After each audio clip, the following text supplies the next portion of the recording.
असे चिटका घेतले कोणाचाच नाही. म्हणून माझ्या मराठा समाजाला माझ्या विश्वास आहे, मी कोणत्याच नेत्याचा होऊ शकत नाही.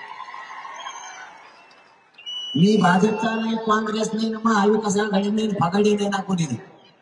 मी फक्त आणि फक्त माझ्या मराठा समाजाचा आहे. कट्टर जातवा आणि तुमचाच. माझी फक्त तुम्हाला विनंती, सरकारनं मला उघडं पाडायचं ठरवलंय. सगळे ओबीसीचे नेते सगळे भुजबळ एकत्र केले, मराठा घेरण्याचं काम सुरू केलंय. आता खरी वेळ मराठ्यांना साथ देण्याची.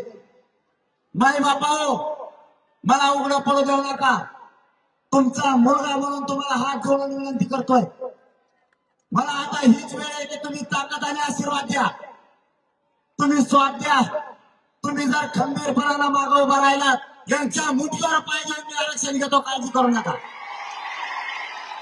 मला या जगात कुणी नाही. माझं कुटुंब उड्यावर सोडून मी तुम्हाला मायबाप आणलाय. माझ्या शरीरात प्रचंड वेदना होत आहेत. मला 4-4 पायऱ्या उतरायच्या असल्या तरी 2 लोकांचा आधार घ्यायला लागतोय.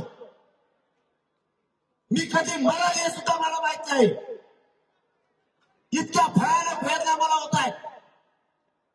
माझ्या समाजाच्या लेकराला न्याय देण्यासाठी माझ्या कुटुंबावर उभा नागर फिरलाय. मी तुम्हाला मायबाप आणलाय. माझं कुटुंब मी तुमच्यात बघतोय.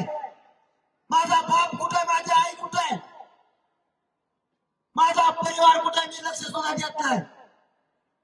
मला परिवारात तुम्ही माझं शेवटचं स्वप्न आहे. मी तुमचा देव बघितलाय. मी जातीशिवाय कुणाला किंमत देत नाही.